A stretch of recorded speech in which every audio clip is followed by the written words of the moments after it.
glorious 1997. Make some noise one time. Who knew that this shit started? Hey ladies,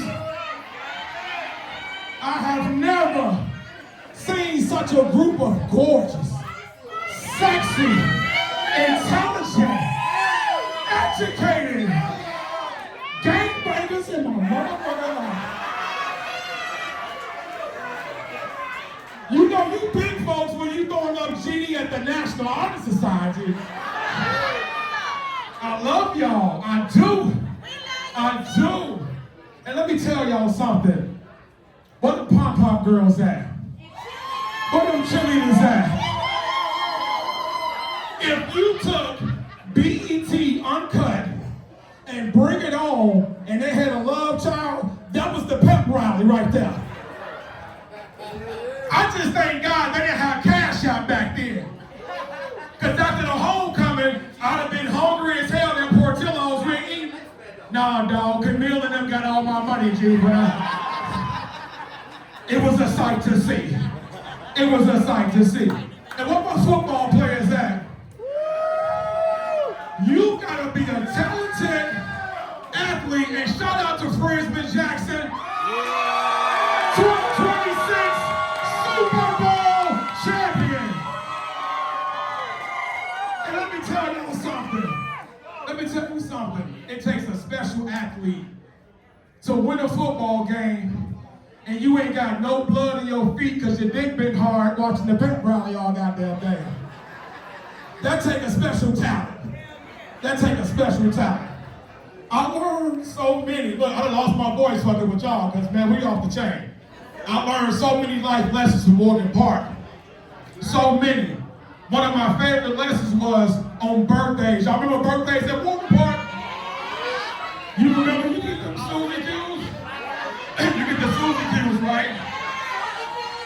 That was a life lesson for me.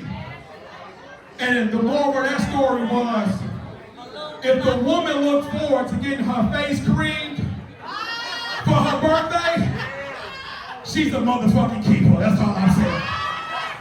She's a keeper. Favorite subject. What was some of y'all favorite subjects? I'm gonna tell you what my favorite subject was. It was motherfucking hall sweep. Hall sweep was my favorite subject. You mean you gonna give me an option not to go to class? The fuck? And don't let it be the summertime. Cause that's why I learned how to do a quick round of speed dating. You know our thirsty ass is trying to talk y'all to go up underneath the stairs behind them double doors. Yes indeed, yes indeed. Yes indeed. But look, check it out. With all the nostalgia and the things that we know now, do some of y'all wish y'all can go back and tell your younger self something? Do you think you will listen? I'm gonna call bullshit if he says you do. Here's why. By a round of applause, who all was raised to brush their teeth after every meal? Round of applause. Okay. Now, by a round of applause, who all packing a toothbrush to lunch now as an adult? Exactly. So if your ass couldn't commit to brushing your teeth and gargling, what makes you think your younger self was going to invest in Bitcoin and Google? We got to be motherfucking real with ourselves around here. All kind of messages that we were taught that we didn't apply. Y'all remember the group BBD? They say, you can't trust a big butt to smile, that girl is. So fellas my age, where in the fuck are BBLs and veneers fucking up your life?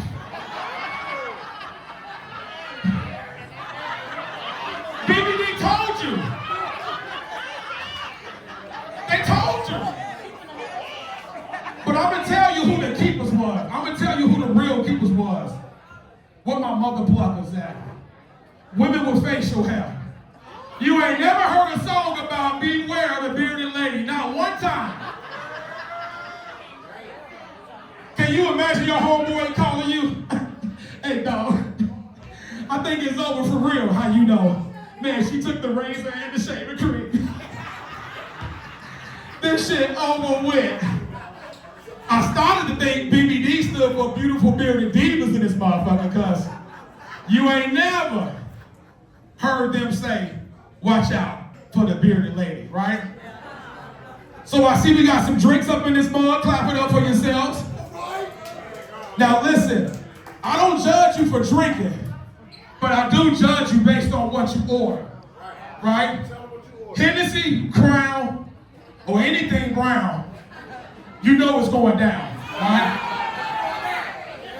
Then you got your tequila margaritas, right?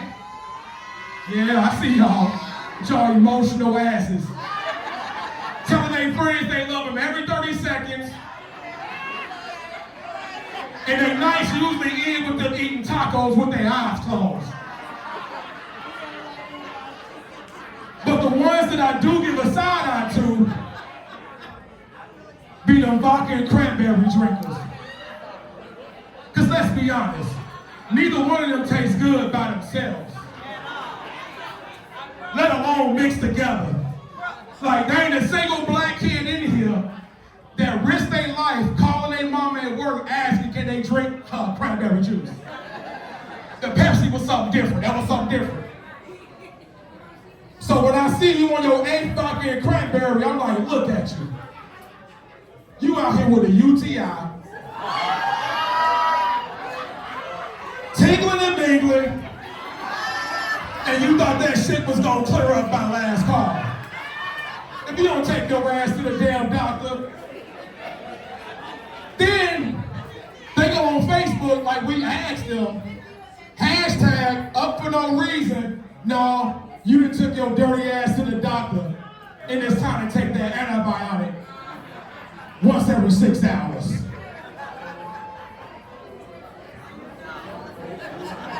I'm just saying, because the shit don't taste good. Stop lying. You ain't fooling me.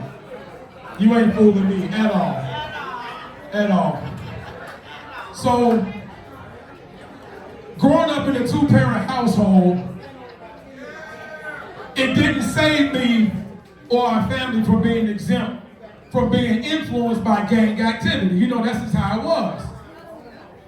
So my father, he was a hard-working man. He was a business owner. You know what I'm talking about? He was well-respected in the hood, and he was so on point that he had a vacation home called the Doghouse, because he stayed fucking up. So he was a vacationer, you know what I'm saying? And so while he was on this said vacation, he had to do his own laundry. So one day he went to do his laundry and he saw this sweatshirt in the dryer. So he called my oldest brother, say, Steve, this your motherfucking sweatshirt? Now on the sweatshirt, it had a top hat, bunny rabbit, and a cane. Right, Vice Lord, right. See, look at your game begging ass, because you knew too. So my father looking at this sweatshirt, and he looked at my brother, he say, is this your shit? He go, yeah. He said, you call yourself being a Vice Lord? He said, yeah. He said, after all the examples I set for you, this is what you decide to do? He ain't say nothing. My father looked at the shirt, he said, if you want this shirt, you gonna have to come take it from me. Cause I ain't raising those hooks in this house. It's shitty or nothing. True story, I can't make this shit up. I got siblings right here witnessing.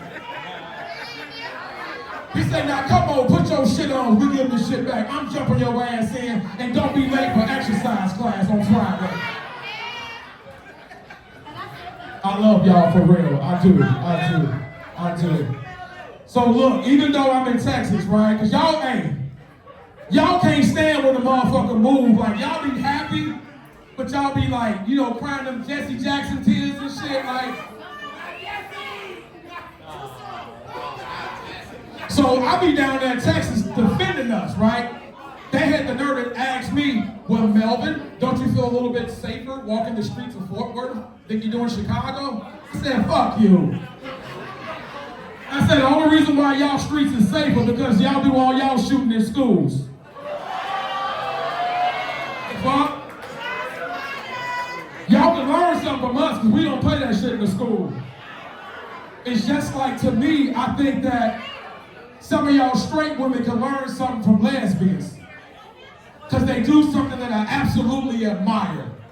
One thing I love about a lesbian, she don't take all day deciding on what she want to eat. She kind of already know what she in the mood for. And that's just to say I think y'all can just learn from it. That's all I'm saying. Because it shouldn't take all day to decide on what the fuck it is you want to eat. Straight dudes, y'all can learn something from gay men too. I don't know what they doing in the community, but they managed to keep a high credit score. Hold on, y'all. Y'all not getting interrogated. Y'all not getting interrogated, I promise. Hey, y'all can just cut that off, because they just like, y'all gonna have to mad at me, and I need to do this shit.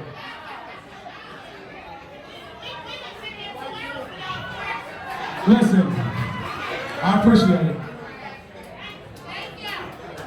Gay guys always find a way to have a high credit score, so we need to find out what they doing. I mean, suck a dick aside, because I'm just going to keep my 250 if that's what it takes to have a high credit score. I'm just saying. Watch that shit. And speaking of gay, I got a gay cousin that was kicked out the chess club for sucking.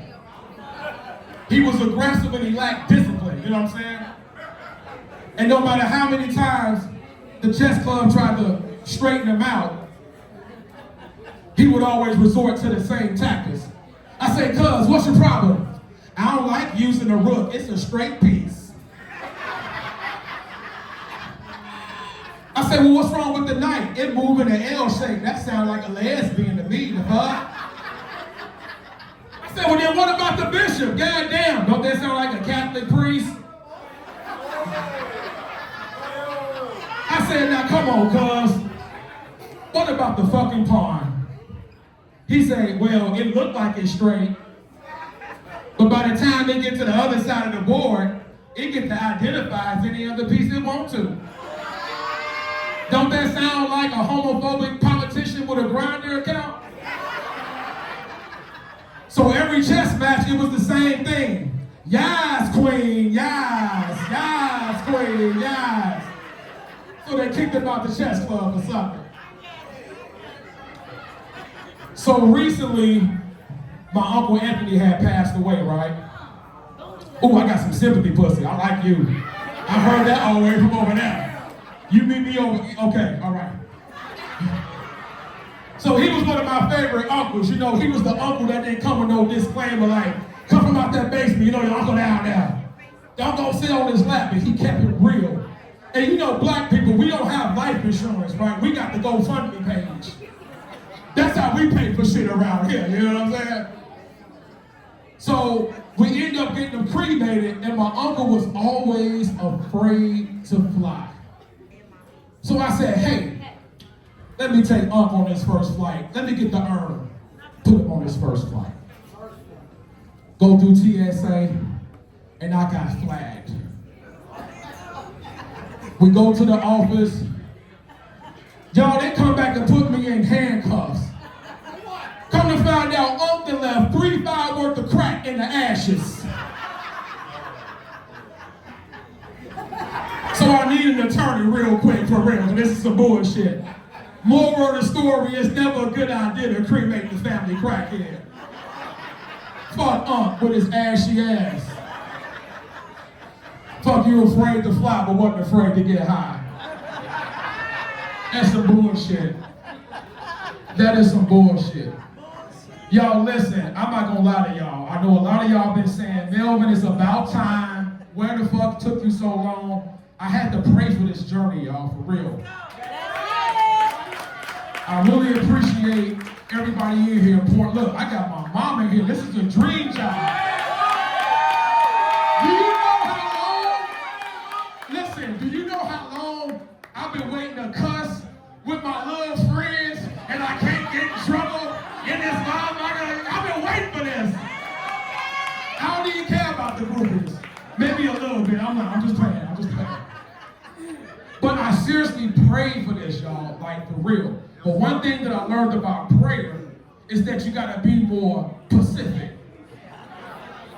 Now look, I know what you AP class taking, National Honor Society members and judging.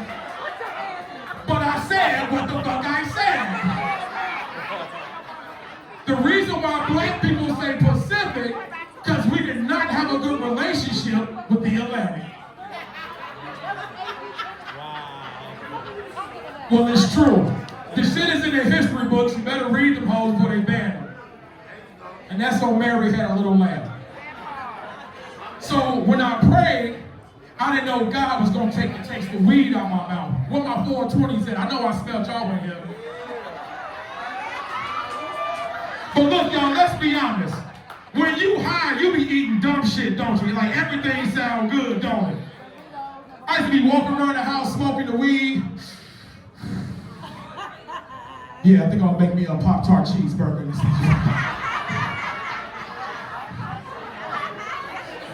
But I'm gonna get the brown sugar ones because I'm vegan. Impossible patty, some sweet potato fries, and a kombucha. That's why when you pray, you got to be more. I know y'all knew the fuck I was saying, trying to correct me up here. I'm 47 now. I know black don't crack. Oh shit. Hold on, I only got 3 rubbers on me. I only got 3 rubbers on me now. Easy, easy. Black don't crack, we just go to jail for selling it. But as I'm older, I find myself being more attracted to different things about women now that I'm a little seasoned, you know what I'm saying? I like shit like stretch marks. Cause that ain't shit but womanhood and cursive. And goddamn it, I love tracing and tasting, goddamn it. I'm here for it. I'm here for it. The cellulite. That loose arm meat. Cause I get to use that motherfucker for a pillow when I'm binge watching something on Netflix. I'm trying to tell you. Women who get hot flashes, y'all sexy to me. They got the ceiling fan on, under the comforter, with that one leg out to keep that motherfucker balanced. That shit's sexy to me, goddammit. And what my fupa's at? Ma'am, don't pull that motherfucker out. I'll propose to you right now on this stage. I love me a fupa. Cause the fupa seasons the chalupa below. And fucking with me, every day could be Taco Tuesday. So I prayed to God, I said, God, look out for your boy one time. Send me a sugar mama. Yo, I got stuck with a cougar that had diabetes. I said, God, that's the wrong goddamn sugar. That's why when you pray, you got to be more Pacific. I thought so. Because I know half of y'all was in Hall Suite with me, goddamn. Morgan Park taught me so many life lessons, you know what I'm saying? So many life lessons. Y'all remember when we had a full lunch period off campus? What about people from the late 1900s? We had enough time to go to the plaza, get the new Jordans, stop at McDonald's for this picky eater, then go over to Gramps, get you a chicken sandwich with cheese, a motherfucking clearly Canadian. If you were super bougie, then you got a mystic.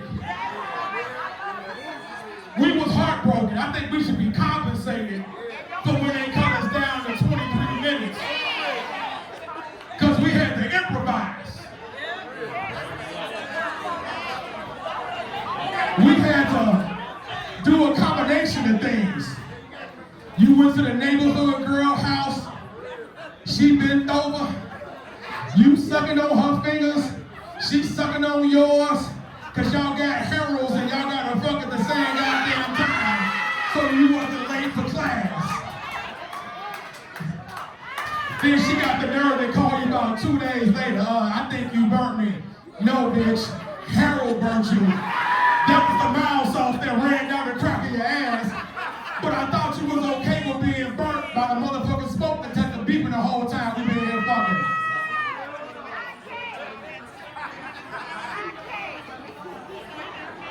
Y'all know I ain't lying. Y'all understood why the Mexicans was fucking in the teacher's parking lot. They were saving time. They were saving time. But yeah, back to this cougar with the diabetes. Y'all Y'all know I ain't stopped fucking with her, right? She had to quit me. Because she had a special talent. Her jawbone was stronger than the kid in the special needs class. And she had the kind of throat that can gargle dry granola. And every time I ski in the mouth, she'd make that Rough Rider intro noise that. And she could tell me what I ain't. I go over to her house and I go, ugh. Then she go, okay, sweet potato. Quinoa, somebody been drinking their water. But as usual, as men, don't we find a way to fuck some shit up? Okay. So when I changed my diet up, that's when I lost her. I go over her crib, business as usual. She go, wait a minute. I thought you said you was done fucking with your ex. That is my time. I am the comedian Melvin Jackson. Hey, listen, before I go, I just got one favor. Everybody's business fuck with me. Pull your phones out. Let's light it up for me one time. Pull your phones out. I know some of y'all gotta catch an Uber, so you ain't trying to kill your battery. I'm gonna make it quick. Hold on, DJ. Hey, I just want to say from the bottom of my heart, I really appreciate this shit. So when I say, that's why when you pray, you got to be more, I want y'all to say Pacific loud as hell. Y'all ready? More important, that's why when you pray, you got to be more Pacific. All right, y'all, I love y'all so fucking much. I am the comedian Melvin Jackson. Class of